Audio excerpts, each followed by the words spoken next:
A winter weather advisory is in effect from 2 p.m. to 9 p.m. today for all of southern Illinois and southwest Indiana along with Perry County, Missouri.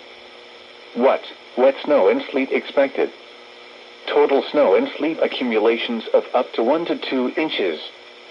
Impacts: plan on slippery road conditions which may impact the evening commute.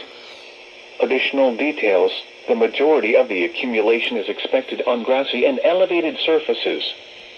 However, a brief 1 to 2 hour period of rates near 1 inch per hour may cause some slushy accumulations on roads. It will also be rather breezy with northerly winds gusting 20 to 30 miles per hour. Any lingering moisture on roads may lead to some slick spots as temperatures fall below freezing this evening. Slow down and use caution while traveling. From National Weather Service in Louisville, Kentucky, a winter weather advisory remains in effect for Du Bois County, Indiana until 1 a.m. Saturday. The current time is 8:41 p.m. Central Standard Time.